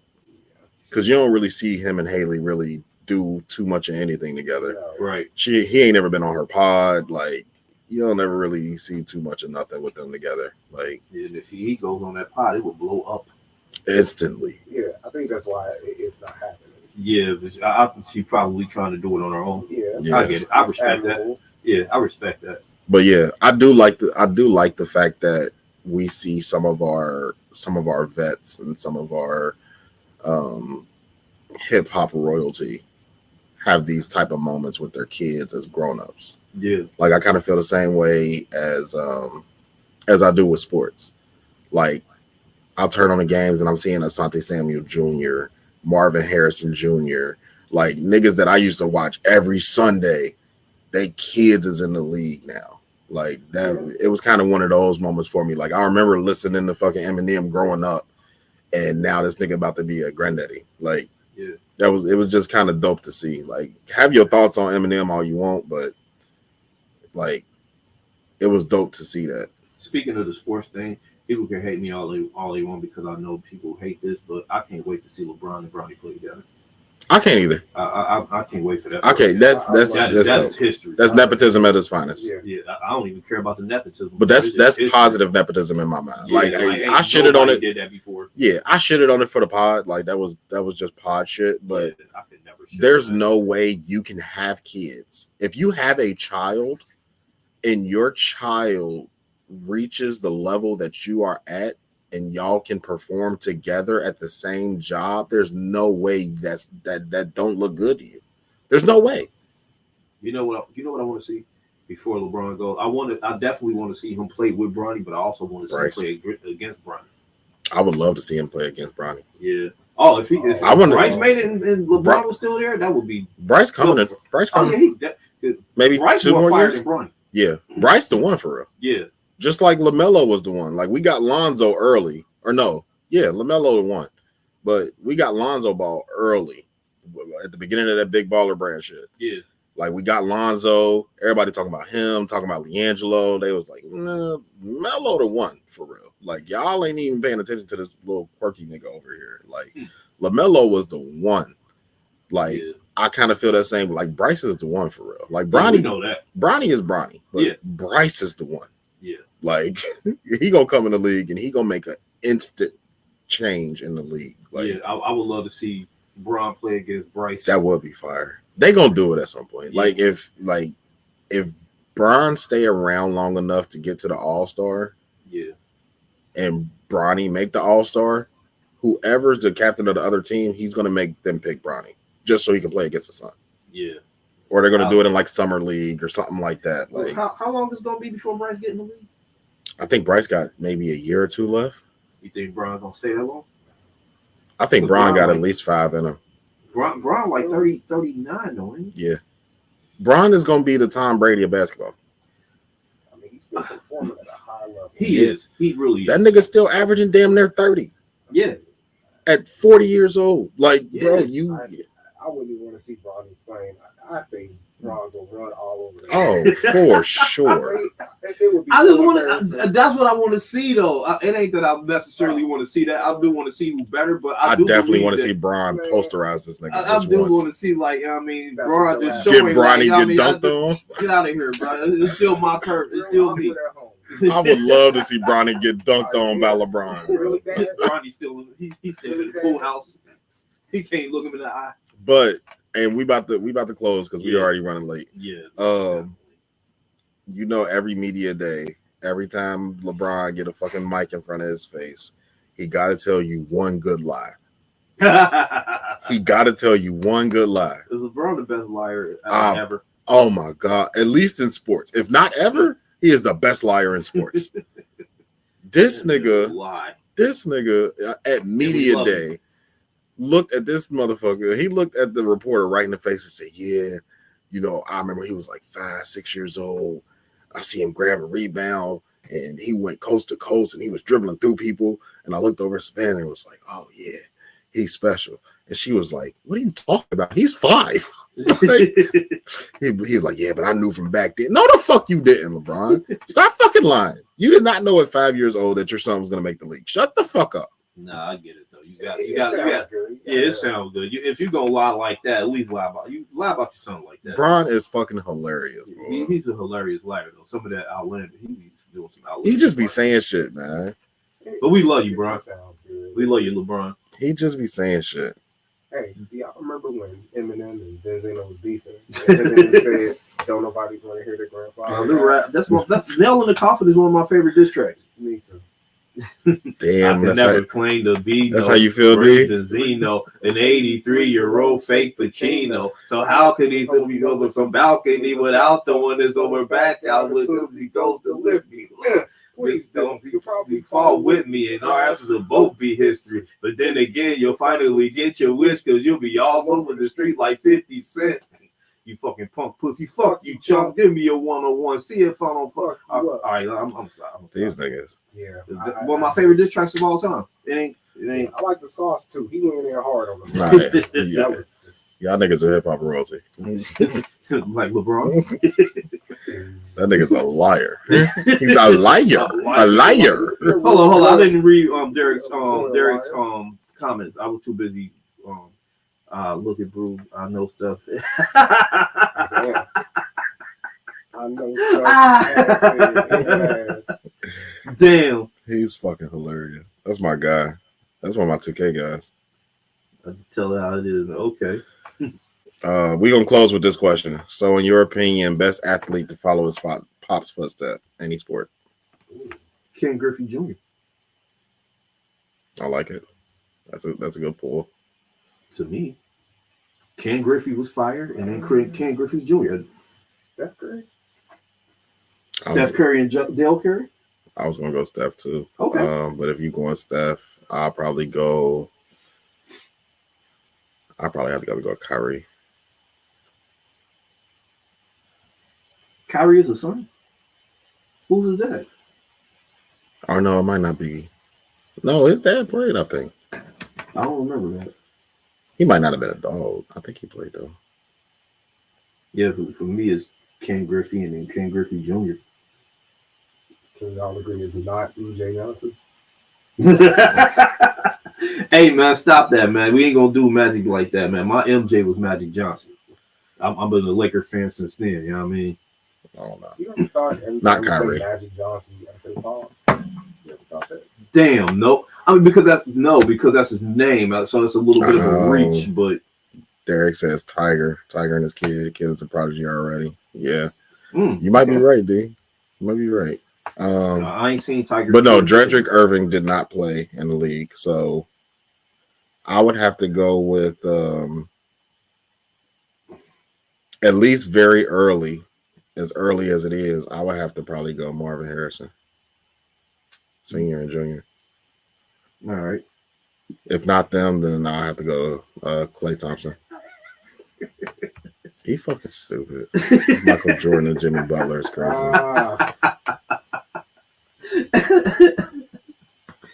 Who the hell was that? That's a good fucking question, dude. No, Like, I'm gonna have to actually start thinking of some father-son combos in the leagues. Who the hell was that looked dead on Will Chamberlain and is in the league? And I can't remember who the fuck it was, but it was a meme that said Will Chamberlain definitely fucked dude grandma. But dude looked dead on Will Chamberlain. I don't know. I can't remember dude's name. I don't know. Fuck it. We'll figure it out next episode. All right. Okay. We'll figure it out next episode. Sure. All right. Cool. No, yeah, that's what I was just thinking. I know hockey got some crazy ones because that's Wayne Gretzky got a son. That's one of them sports. That's one of them sports where it's like that's just if your family like hockey, nigga, y'all like hockey. Like the generations like hockey. I like hockey. Well, I like the Cincinnati Cyclones. I like watching live hockey. I haven't graduated to TV hockey yet. Live hockey. I've been to a couple Cyclones games. Them shits are fire. Live. That shit is exciting. Live hockey and live soccer are two of the greatest sports to ever watch live. I don't give a fuck what nobody say. All the rest of them shits, like I've been to a football game, I've been to a basketball game, like I've been to the four majors. Hockey and soccer is the best vibe I've ever fucking had. Goalies. I just saw a stat. A kid started 20 years after his dad retired from the same team. That's crazy. That is. Yeah, let's get the fuck out of here. Fuck, how do I want to close this, bro? We did some fucking therapy today. And we hit everything on the list. We did some good therapy today. Yeah. Don't show up now, nigga. Like the pod is over. What the fuck? She ain't been here in months. The pod is over, my guy. Like she's gonna pop in with the eyes, nigga. Jesus. She got 12 jobs, so All right, D. I'll be on the game later if you hop on. Oh. Yeah, you talking about? Oh, I'm late. Duh, nigga. Right. Late. Well, we was early too. So. Yeah. Okay. You ain't too late. You actually early if we'd have recorded on our normal I time. forgot we started at 10. Yeah, I'm not playing Madden, sir. You know what I'm gonna be on. I do kind of, hey Bean, stay here. I got a little bit of advice for the ladies. I got a dope kind of quote for the week. Okay. I like it. Ladies, never go for the knight in shining armor. Because the shining armor means it's a man who never had his metal tested. You gotta do that. All right, and you can make millions or you can make excuses. You can't do both. I had a new one too, and I never wrote it down, and I forgot it now. But I'm bad. I'm mad. Go ahead. E. I got a new one. I'm gonna bust out that I love. You know what? I got a new one that I'm gonna bust out. All right, This is a quote by bus. Horace Walpole. Okay. The quote is, "The world is a comedy to those that think, and it's a tragedy to those that feel." Ooh, I like that. I mean, Yeah. man. Yeah. And also, as usual, self-improvement is the key. See, look. See, didn't I tell y'all? Didn't I say it on here that this is gonna be my thing? Coming up with just dope quotes and looking at him trying to steal his shit already. Well, And he called me the thief. You stole graphic shirts from him. So. I didn't steal graphic shirts from him. I just claimed it. You hijacked it. I didn't. No, I just claimed it. I claimed graphic shirt God. I just claimed it, and he skills. You are Uncle Murder. fuck it. All right. Don't nobody want to hear skills no Don't more. nobody want to hear skills. We know why. Yeah, because Uncle Murder better at it. How about that? Type shit. Yeah, I'm better at this shit. I claimed it. You stopped doing it. You started wearing all black. You know, blackhead. I just gave up because you started it. You gave up because I was better. You couldn't beat me. I get it. Did you just go out? Yeah. Yes, I did. I got a couple. One of them is in our intro music, and I don't think I've actually done it as a tagline. Probably since we recorded it. No. No matter what you do it so well that they can't ignore you. That's been very prevalent the past couple of weeks on new Bruce T stuff, and of course, the Cuff the Curve stuff. Shout out Bruce T. Shout out Cuff the Curve. Definitely, the love that we got at the end of that event last night made that pop in my head again. And I was like, damn, I hope I got that written down because I don't remember it word for word. Ben, you ain't show up to that, did you? She didn't, and I sent her a link to get tickets. Oh, she fired. Yeah. You just go ahead, baby. Take your last song. A goodie, probably the mainstay for the moment. The magic you're looking for is in the work that you're avoiding. And last but not least, and as always, every conversation that's normal is not a normal conversation. That's such a good one. I'm gonna put that shit on my wall or some shit. That's inspiration, and it's a reminder. The magic you're looking for is the work you're avoiding. Yeah, I'm gonna put that on my wall. I'll fuck with that shit. heavy. Yeah, I'll fuck with that super heavy. Because it's like a wake up call. It's a check yourself type of moment. It's a check yourself type of thing. Self awareness. Yeah. It's a self Like you looking awareness for this thing. magic, but you avoiding it. You know? Yeah. It's in the work. It's in the work. Magic is always in the work. Yeah. But yeah, for our Saturday people, thank y'all for waking up this morning with us. Because I know we early. Yeah, we early as fuck. Y'all commented us out today. Shout out to Demontre, Mojo, Paul, Anita popped through. Yep. Mufaro popped in for a second. Laura, Derek, Bean came at the last minute, but we still fuck with you, Bean. We love you. We miss you, Bean. Like real shit. Nah, facts. You don't fuck with us no more. It's cool, I know, right? But yeah, for our Wednesday people, we appreciate y'all. Thank y'all for rocking with us. Y'all looking at a little bit over 2 hours of a pod today, with First and 15 included. So y'all welcome. Yeah. And as always, do something this week to make your life a little bit better. Does not have to come a monetary gain. Just do something to make your life just a little bit more bearable. For our Wednesday people, it's Wednesday. It's hump day. Hump something if you motherfucking can. Yeah, because he stole that too. I don't even do it no more. He a fucking thief. And for me, Brandon, for Bobby, forever, this has been episode 125 of the Normal Convos pod. Where that grunt come from? We getting the fuck out of here. God.